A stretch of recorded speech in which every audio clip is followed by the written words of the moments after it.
I'm the Supernatural Sleuth, and today I'm going to share 5 unwritten rules of surviving Appalachia that you may have never heard of. So, if you didn't know, the Appalachian mountain range runs from Alabama to Canada, around 2,000 miles or so.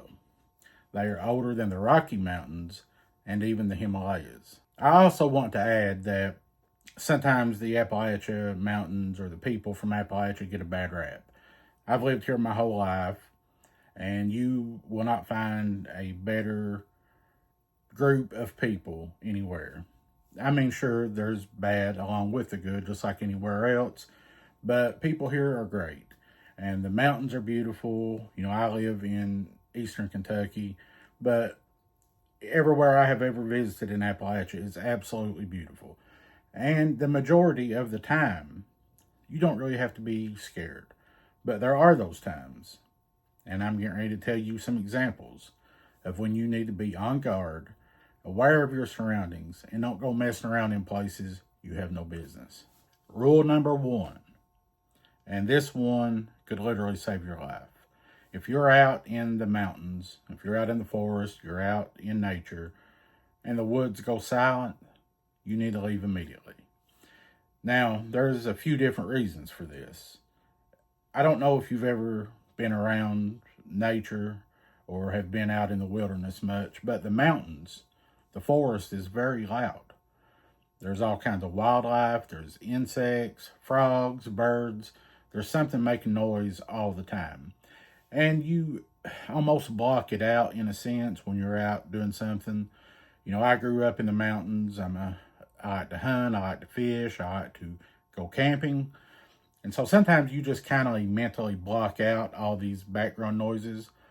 But if they stop and it goes silent, and trust me, you will notice that if it happens, you need to drop what you're doing, stop in that moment, and leave.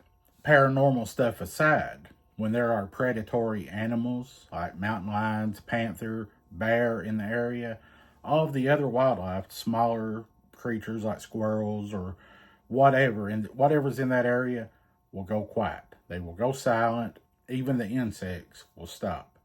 So take the paranormal element out of it. There's something predatory in the area. But this also remains true for the supernatural, for the paranormal things. I have encountered this countless times in my life. You just know when the woods go silent. I have been in the woods many times before daylight, after dark, and this can happen during the day or night. When it gets silent, something's wrong. You need to leave immediately. And you know that. You'll feel that sixth sense that we all have, like eyes are on you. You'll know. Rule number 2, don't whistle in the woods. Doesn't matter if it's day or night. And I know that seems kind of strange not to whistle. And I'll be honest with you, I have whistled. But a lot of people, when they have done this, strange things begin to happen. It doesn't necessarily mean that something strange is going to happen every time. But in some cases, people who are just walking along, and we do this a lot of times without even really knowing that we're doing it. Just kind of like when you hum a song, you know, you don't even realize what you're doing or you're tapping your foot. This is because many people out there believe, and I believe this is true, there are entities who are just looking for attention. And if you whistle, don't be surprised if you don't hear something whistle back at you. And there's things out there, natural things like birds that make whistle type noises. You know, that's not paranormal, obviously, but it will sound like another person that is almost like replying or responding to your whistle. And oftentimes, I think what happens is these entities will try to get you to follow them deeper into the mountains, deeper into the forest. To what end? I don't know. Number 3, this is a creepy one. If something calls your name while you're out in the mountains, you're out in the forest, do not answer. I have heard this. I have heard something call my name, and in a lot of cases, it will sound like someone you know, a relative, a friend, and sometimes it sounds like your own voice. And I think this is in very close relation to the whistling thing, rule number 2. It's something that wants you to think it's human. Maybe they're in distress. A lot of times they will call for help, or they will say your name casually like a friend or a loved one would. They're trying to lure you deeper into the forest, into the mountains, into the night. And I can promise you it's nothing good.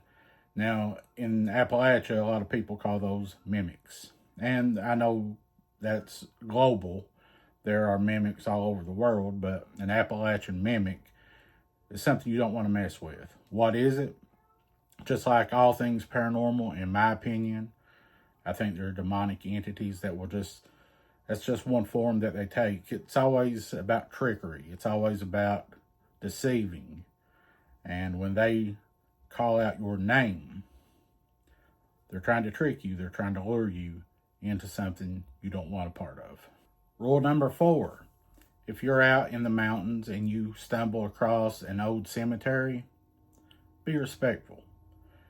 I couldn't tell you how many times I have stumbled up on old cemeteries.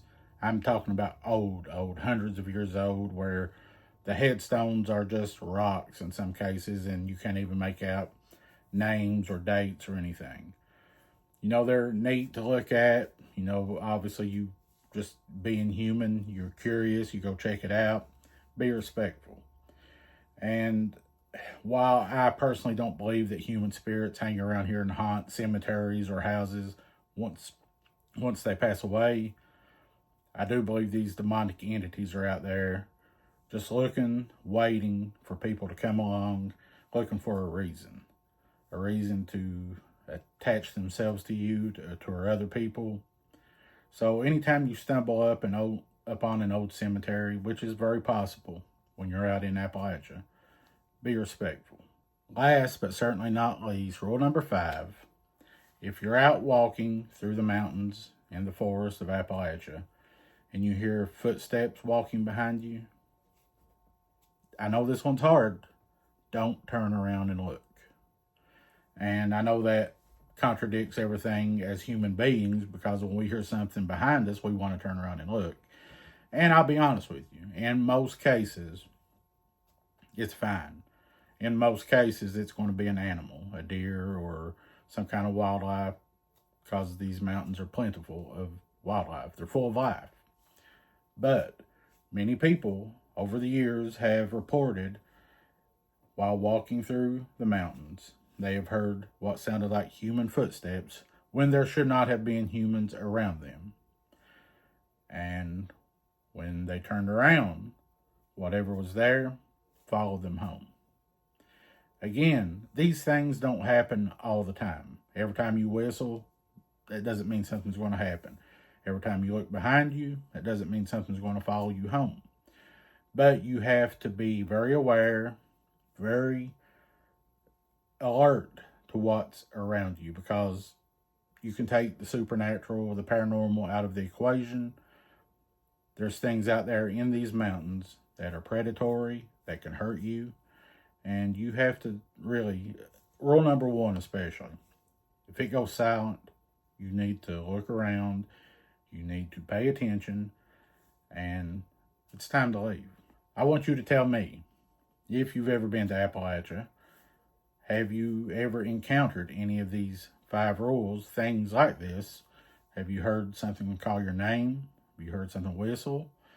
Let me know in the comments, and I want you to stay tuned, because part 2 of Appalachian Rules, the Unwritten Rules of Appalachia, will be dropping soon. And I want to know, maybe there's some that I've never heard of, even though I've lived here my whole life. If you've heard of some kind of superstition, folklore, or maybe it's legit, tell me in the comments. Thanks for watching. Have a great day. And also, I have TikTok, Instagram, Facebook, and I would greatly appreciate it if you're not following me on those platforms, if you would do so. Thanks for watching. Have a great day, and God bless.